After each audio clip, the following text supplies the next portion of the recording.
Phone tapping प्रकरण जो कि पिछले 3-4 साल से राजस्थान की राजनीति का एक बहुत बड़ा इशू बना हुआ है। मैंने लगातार जब भी इस बारे में बात की या मुझसे पूछा गया, मैंने हर बार एक ही बात कही कि फोन टेपिंग से सीधे तौर पर मेरा कोई लेना देना नहीं है। मुझे तत्कालीन मुख्यमंत्री अशोक गहलोत ने पेन ड्राइव दिया और ये कहा कि इसमें जो ऑडियो क्लिप्स हैं वो मीडिया को इमीडिएटली सर्कुलेट करो। चूंकि उन दिनों राजनीतिक संकट राजस्थान पर आया हुआ था और उसका अगर सबसे बड़ा फायदा मिला राजनीतिक रूप से तो वो पूर्व मुख्यमंत्री अशोक गहलोत को मिला। आज उसी प्रकरण में, क्योंकि पिछले कई महीनों से आप सभी साथियों को मैंने सच से अवगत कराया कि वास्तव में वो घटनाक्रम था क्या। मुझे सरकारी निवास पर बुलाकर तत्कालीन मुख्यमंत्री ने एक पेन ड्राइव दिया और मैंने वो मीडिया को सर्कुलेट किया। उसके बाद तत्कालीन केंद्रीय मंत्री गजेंद्र सिंह शेखावत जी ने मेरे खिलाफ एक एफआईआर दर्ज करवाई। वो मुकदमा चल रहा था, उसी में मैं लगातार कॉपरेट कर रहा था जांच एजेंसी को, क्राइम ब्रांच को। और चूंकि मैं सच और तथ्य इस प्रदेश की जनता के साथ साथ मीडिया को बता चुका हूं, उसी कड़ी में मैंने एक एप्लीकेशन, मैंने अपनी एक याचिका माननीय कोर्ट, माननीय न्यायालय पटियाला हाउस में दी कि मैं सरकारी गवाह बनना चाहता हूं, कि मैं ये बताना चाहता हूं कि वास्तव में सच क्या था, घटनाक्रम कैसे हुआ, किसके कहने पर मैंने वो सारी चीजें की और उससे संबंधित तमाम सच जो मैं बताना चाहता था वो मैं बताने के लिए तैयार हूं। क्योंकि मैंने हर बार जांच एजेंसीज को यही कहा कि इस घटनाक्रम की सच्चाई मुझे चाहे किसी भी प्लेटफॉर्म पर बतानी पड़े, मैं उसके लिए तैयार हूं। तो जो याचिका मैंने पिछले हफ्ते माननीय न्यायालय को अपनी एक एप्लीकेशन दी थी, वो एप्लीकेशन मंजूर कर ली गई है और जो सच्चाई मैं पूरे प्रदेश की जनता के सामने लेकर आना चाहता था, जो इस देश के सामने लाना चाहता था, वो मैं न्यायालय को बताने के लिए पूरी तरह से तैयार हूं, सारे सबूतों के साथ बताने के लिए तैयार हूं। तो माननीय न्यायालय ने मेरी उस एप्लीकेशन को मंजूर कर लिया और मुझे सरकारी गवाह बनने का अवसर प्रदान कर दिया। तो अब जो सच्चाई है वो मैं प्रदेश की जनता के साथ साथ न्यायालय को भी स्पष्ट रूप से बताना चाहूंगा। जब भी मुझे बुलाया जाएगा, मैं हालांकि पिछले लंबे समय से कॉपरेट कर रहा हूं जांच एजेंसी को, लेकिन अब जब भी मुझे बुलाया जाएगा मैं उनके समक्ष उपस्थित होकर उस सच्चाई को मैं सबूतों के साथ जो मैंने उपलब्ध करवाए हैं, जहां भी मुझे बोलने की आवश्यकता होगी मैं उससे बोलने के लिए तैयार हूं।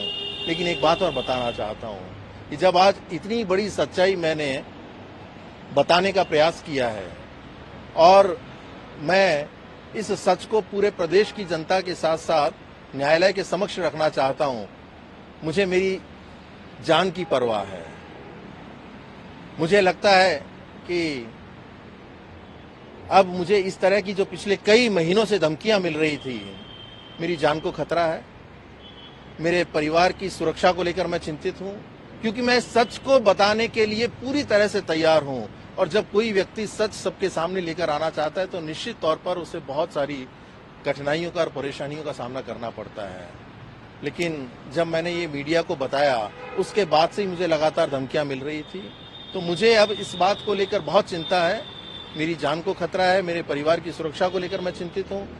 जब मैंने अपना रिटर्न में स्टेटमेंट दिया था जांच एजेंसीज को, तब भी मैंने उनसे ये गुहार लगाई थी कि मेरी और मेरे परिवार की सुरक्षा सुनिश्चित की जाए।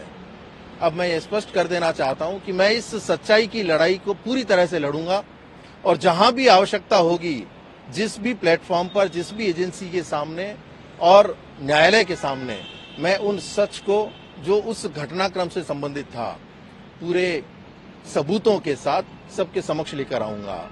मैंने हर बार कहा कि फोन टेपिंग मैं कर ही नहीं सकता, मेरे क्षेत्राधिकार में नहीं है और ना मैं उसके लिए एंटाइटल हूं।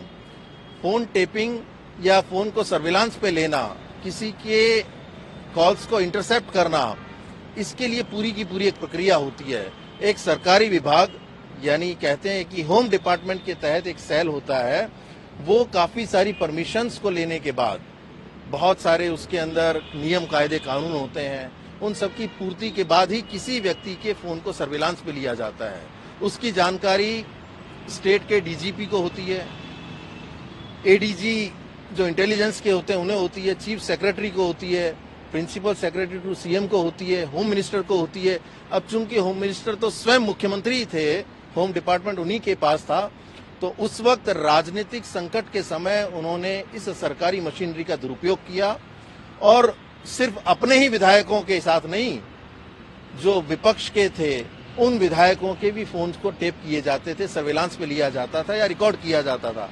क्योंकि मैंने खुद ने सुना, मैंने खुद ने उस सिस्टम में रहते हुए ये महसूस किया कि रोजाना उस क्राइसिस के समय में 15 से 20 लोगों के इंटरसेप्टेड या रिकॉर्डेड कॉल्स को वो पढ़ा करते थे। क्योंकि सुनने का समय नहीं होता था, तो एक व्यक्ति दिन भर उन कॉल्स को वर्बेटम करके, यानी उसका ट्रांसक्रिप्शन करके मुख्यमंत्री के हाथ में देता था और वो उनको पढ़ते थे। यानी तमाम लोग, चाहे वो उनके पक्ष के हों या विपक्ष के हों, उन लोगों के कॉल्स को, उनके फोन्स को उन्होंने सर्विलांस पे लिया हुआ था। अब दूध का दूध और पानी का पानी हो चुका है। सच्चाई सबके समक्ष आ चुकी है कि मेरा सीधे तौर पर फोन टेपिंग से कोई लेना देना नहीं था। मैंने तत्कालीन मुख्यमंत्री के निर्देशों की पालना में वो काम किया। चूंकि मैं ओएसडी था उनका और मीडिया आईटी में ही देखता था, तो इसलिए जो उन्होंने मुझे जिम्मेदारी दी कि मीडिया को सर्कुलेट करो, मैंने उनके निर्देशों की पालना की। लेकिन आज सच मैंने पूरे प्रदेश की जनता के साथ साथ देश के लोगों को और माननीय न्यायालय को उससे अवगत करा दिया है।